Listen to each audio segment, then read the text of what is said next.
Hi ಎಲ್ರಿಗೂ ನಮಸ್ಕಾರ. Welcome back to my YouTube channel. ನಾನಿವತ್ತು ಹೇಳ್ತಾ ಇರೋದು ದೊಡ್ಡಪತ್ರೆ ಗಿಡ ಬಗ್ಗೆ.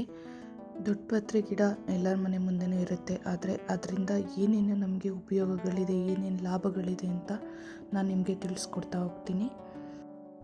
ಈ ಗಿಡ ದೊಡ್ಡವ್ರಿಗಾಗಲಿ ಮಕ್ಕಳಿಗಾಗಲಿ ಒಂದು ಮೆಡಿಸನ್ಸ್ ಅಂತಲೇ ಹೇಳ್ಬೋದು. ಇದರಿಂದ ತುಂಬ ಉಪಯೋಗಗಳಿದೆ, ಆದರೆ ನಾವು ಇದನ್ನು ಯಾವ ರೀತಿ ಯೂಸ್ ಮಾಡಬೇಕು ಅಂತ ನಾನು ನಿಮಗೆ ಹೇಳ್ತಾ ಹೋಗ್ತೀನಿ. ಮೊದಲನೇದಾಗಿ, ಮಕ್ಕಳಿಗೆ ಕಫ ಕಟ್ಕೊಂಡಾಗ ದೊಡ್ಡಪತ್ರೆ ಎಲೆಯನ್ನು ಬಾಡಿಸಿ ಅದರ ರಸವನ್ನು ಹಿಂಡಿ ಅದನ್ನು ಜೇನುತುಪ್ಪದೊಂದಿಗೆ ದಿನಕ್ಕೆ 2 ಸಲ ಕೊಡೋದ್ರಿಂದ ಮಕ್ಕಳಿಗೆ ಕಫ ಆಗೋದು ಕಡಿಮೆ ಆಗುತ್ತೆ. ಯಾರ್ಯಾರಿಗೆ ಮಲಬದ್ಧತೆ ಪ್ರಾಬ್ಲಮ್ ಅಂದರೆ ಕಾನ್ಸ್ಟಿಪೇಷನ್ ಇರುತ್ತೋ ಈ ಎಲೆ ತಿನ್ನೋದ್ರಿಂದ ಅದು ನಿವಾರಣೆ ಆಗುತ್ತೆ. ಇದ್ರ ಜೊತೆಗೆ ಮಕ್ಕಳಿಗೆ ಕಫ ಕಟ್ಕೊಂಡಾಗ ಅದ್ರ ದೊಡ್ಡಪತ್ರೆ ಎಲೆ ರಸನ ಎದೆ ಭಾಗಕ್ಕೆ 1 ವಾರ ಬಿಡ್ದಂಗೆ ದಿನ 3 ಸಾರಿ, ಅಂದರೆ ಬೆಳಗ್ಗೆ ಮಧ್ಯಾಹ್ನ ರಾತ್ರಿ ಈ ಥರ 3 ಸಾರಿ ಹಚ್ಚೋದ್ರಿಂದ ಬೇಗನೆ ಕಫ ಗುಣ ಆಗುತ್ತೆ. ಯಾರಿಗೆಲ್ಲ ಉಪ್ಸ ಮತ್ತು ಕೆಮ್ಮಿರುತ್ತೋ ಅವ್ರಿಗೆಲ್ಲ ಇದು ರಾಮಬಾಣನೆ ಅಂತಲೇ ಹೇಳ್ಬೋದು.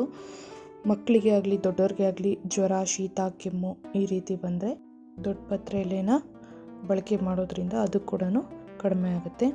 ಆಮೇಲೆ ದೊಡ್ಡಪತ್ರೆ ಎಲೆನ ಅದರ ಜೊತೆಗೆ ಮತ್ತು ಅರಿಶಿನ ಅರ್ದು ಮೈಗೆ ಹಚ್ಕೊಂಡು ಅರ್ಧ ಗಂಟೆ ನಂತರ ಸ್ನಾನ ಮಾಡಿದ್ರೆ ಗಂಧೆಗಳಾಗಿರುತ್ತಲ್ಲ ಅದು ಕೂಡ ನಿವಾರಣೆ ಆಗುತ್ತೆ. ಗಾಯ ಅಥವಾ ಚೇಳೇನಾದರೂ ಕಡ್ದಾಗ ಇದನ್ನು ಪ್ರಥಮ ಚಿಕಿತ್ಸೆಗಾಗಿ ಕೂಡ ಬಳಕೆ ಮಾಡ್ತಾರೆ.